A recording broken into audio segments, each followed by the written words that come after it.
சீனாவுக்கு அமெரிக்கா அதிகமான வரிகளை விதிச்சிருக்கு.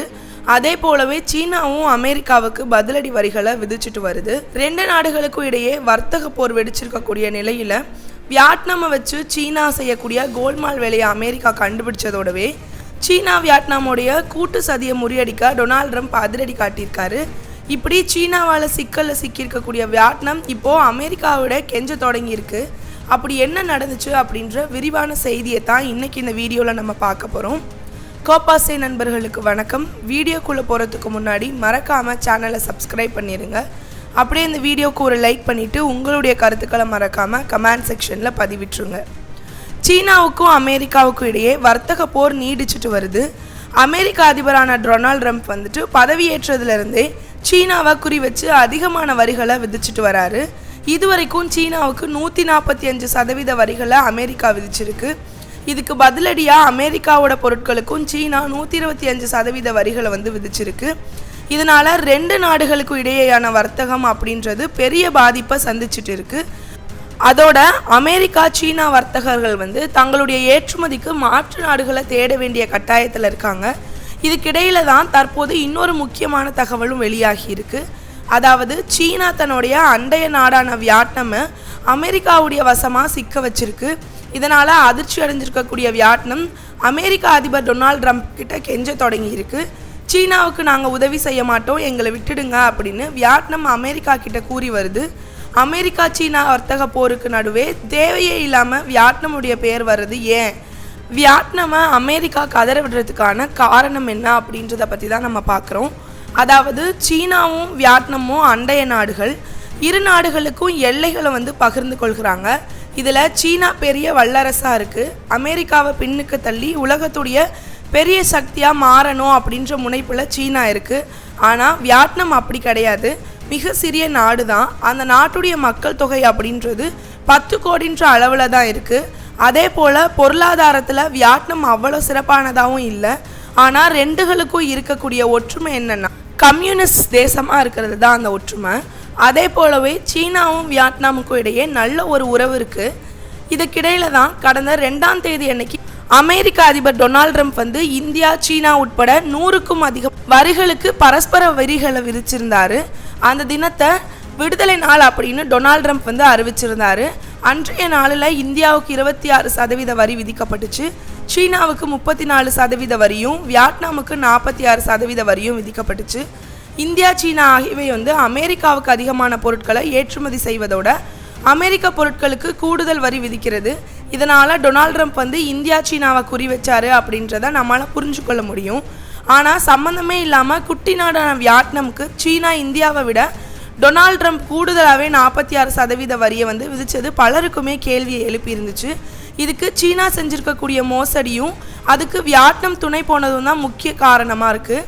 அதாவது சீனாவை டொனால்ட் ட்ரம்ப் இப்போ மட்டும் எதிர்க்கலை.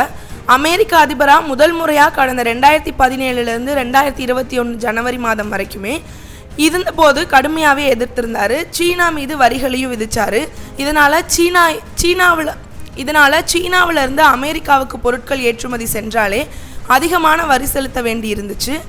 இதனால் சீனா தன்னுடைய பொருட்களை வியட்நாமுக்கு அனுப்பி அங்கேருந்து மேட் இன் வியட்நாம் அப்படின்ற ஸ்டிக்கரை ஒட்டி அமெரிக்காவுக்கு ஏற்றுமதி செஞ்சிச்சு. இது எம்ஜிஆர் கால டெக்னிக்காக இருக்குது. பழைய சினிமா படங்களில் கன்னத்தில் ஒரு இடத்துல மச்சம் இல்லைனா முகத்தில் மீசை வச்சு கொண்டாலே மாறு வேஷம் போட்டதாகவும் அவரை மற்றவங்களால் அடையாளம் காண முடியாது அப்படின்னு காட்டப்பட்டு இருக்கு. அப்படி தான் சீனாவில் தயாரிக்கப்பட்ட பொருட்களுக்கு மேட் இன் வியட்நாம் அப்படின்ற ஸ்டிக்கர் ஒட்டி இது வியட்நாம் பொருள் தான் அப்படின்னு சீனா அமெரிக்காவுக்கு அனுப்ப லாபம் சந்திச்சுது. இதுக்கு பின்னணி என்னன்னா, சீனாவை ஒப்பிடும்போது வியட்நாமிலிருந்து அமெரிக்கா செல்லக்கூடிய பொருட்களுக்கு வரி அப்படின்றது குறைவு. இப்படியாக தான் தன்னோட நட்பான நாடான வியட்நாமை வச்சு சீனா தன்னுடைய பொருட்களை அமெரிக்காவுக்கு விற்பனை செஞ்சு பல லட்சம் கோடி குவிச்சிச்சு. இந்த பொருட்கள் சீனாவிலிருந்து கண்டெய்னரில் வியட்நாமுக்கு கொண்டு வரப்பட்டு மேட் இன் வியட்நாம் அப்படின்ற ஸ்டிக்கர் ஒட்டி அமெரிக்காவுக்கு அனுப்பி வைக்கப்பட்டுள்ளது. இதனால் எப்போதுமே வியட்நாம் எல்லையாக இருக்கக்கூடிய வியட்நாமுடைய லாங்சங் மாகாணத்தில் ஷூனிங்கி எல்லையில் கண்டெய்னர்கள் லாரிகள் அதிகமாகவே காத்திருக்குது. இதனால் ஆண்டுதோறுமே வியட்நாமிலிருந்து அமெரிக்காவுக்கு ஏற்றுமதி செய்யக்கூடிய பொருட்களோட எண்ணிக்கை அப்படின்றது தொடர்ந்து அதிகரிச்சுட்டே வந்ததோட சீனாவிலிருந்து வியட்நாம் இறக்குமதி செய்யக்கூடிய பொருட்களோட எண்ணிக்கையும் அதுக்கேற்ப கூடியபடியே இருந்துச்சு. கடந்த 2024 ஆண்டில் சீனா கிட்டேருந்து வியட்நாம் 144 பில்லியன் அமெரிக்க டாலர் பொருட்களை இறக்குமதி செஞ்சு அமெரிக்காவுக்கு 136 பில்லியன் அமெரிக்க டாலர் பொருட்களை ஏற்றுமதி செஞ்சுருக்கு. அதுக்கு முந்தைய ஆண்டுகளில் சீனா வியட்நாம் இடையேயான வர்த்தகம் மற்றும் அமெரிக்கா வியட்நாம் இடையேயான வர்த்தகம் அப்படின்றது சில பில்லியன் அளவுக்கு மட்டுமே வித்தியாசமாக இருந்துச்சு.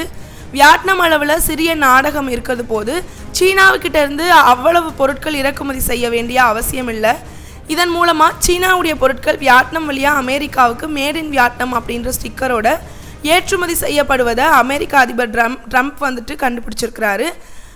வியட்நாமுடைய இந்த செயல் பற்றி அமெரிக்க அதிபர் வெள்ளை மாளிகையில் வர்த்தக பிரிவு ஆலோசகர்கள்ட்ட ஒருவர்கிட்ட பீட்டர் நாவ்ரோவோட கவலை தெரிவிச்சிருந்தார். இதனால் சீனாவுக்கு துணை போகக்கூடிய வியட்நாமுக்கு பாடம் கற்பிக்க முடிவு செஞ்சுருக்கக்கூடிய அவர் 46% வரிகளை ட்ரம்ப் விதித்தார். இந்த வரி விதிப்பால் ஷாக்கான வியட்நாம் தற்போது அமெரிக்கா கிட்ட பேச்சுவார்த்தை தொடங்கியிருக்கு.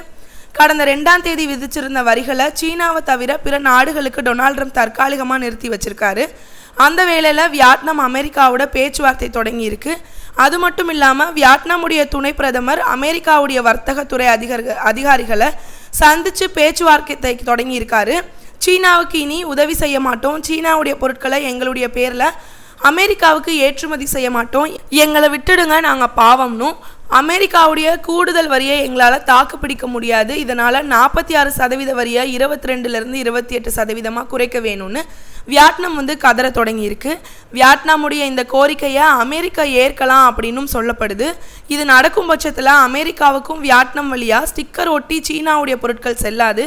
இது சீனாவுக்கு இன்னுமே பெரிய சிக்கலை ஏற்படுத்தும் அப்படின்றது குறிப்பிடத்தக்கது. இது குறித்து உங்களோட கருத்துக்களை மறக்காமல் கமெண்ட் செக்ஷனில் பதிவிட்டுருங்க. நன்றி.